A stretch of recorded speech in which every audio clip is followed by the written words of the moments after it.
Guys, saya tertarik untuk mengulas satu isu yang sedang tular dan terus terang isu ini bukan isu kecil, bukan isu remeh dan juga bukan isu yang boleh kita sapu letak bawah kapet. Video seorang lelaki Cina yang memakai tudung sambil meminum arak, ini bukan soal konten semata-mata tetapi soal sensitiviti agama Islam yang jelas telah dipersendakan. Isu seperti ini memang mengundang kemarahan, mengundang ketegangan dan mengundang perpecahan dalam masyarakat majmuk di Malaysia ni.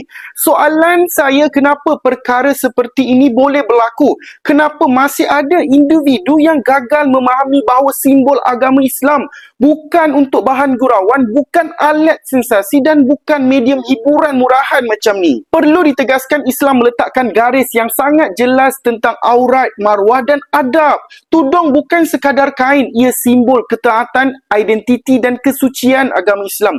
Apabila digandingkan pula dengan perbuatan minum arak yang jelas haram, ia bukan lagi soal kebebasan bersuara, tetapi sudah melintasi garisan merah sensitiviti agama kita. Saya sendiri sangat-sangat berhati-hati untuk mengulas isu ini. Bukan sebab apa, bukan takut nak bersuara, tetapi kerana kita sedar bahawa isu agama dan kaum perlu ditangani dengan hikmah.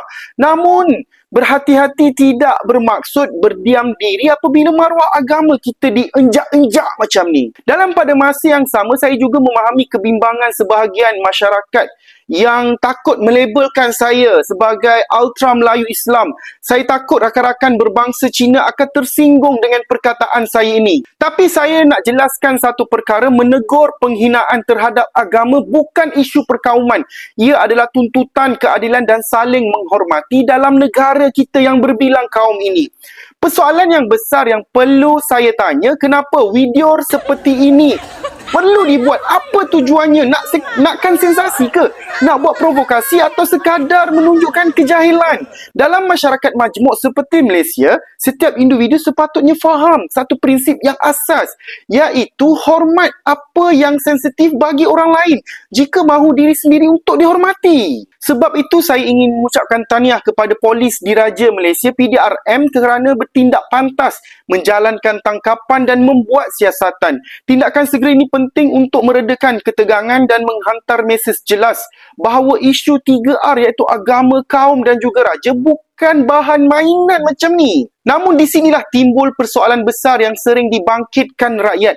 Jika individu yang terlibat dalam isu 3R ini adalah tokoh politik pembangkang, contohnya Menteri Besar Kedah ataupun mana-mana ahli politik tertentu, kita pernah lihat bagaimana tindakan pihak berkuasa boleh buat seawal jam pukul 2-3 pagi, boleh pergi hotel serbu, terus dibawa ke balai untuk siasatan. Tak boleh nak tunggu cerah, tak boleh. Tapi dalam era kerajaan Madani, kita lihat satu pola yang membimbangkan. Banyak garisan merah seolah-olah semakin longgar dan dilanggar. Ada kes yang berakhir dengan permohonan maaf, kemudian isu itu selesai begitu sahaja. Itu rakyat biasa. Belum lagi kita sentuh kenyataan ataupun kegiatan yang melibatkan pimpinan dan menteri yang menyentuh isu 3R. Ada juga yang langsung tidak ada tindakan kepada mereka. Ini bukan tuduhan kosong, ini persepsi yang sedang membesar dalam kalangan rakyat khususnya di Malaysia.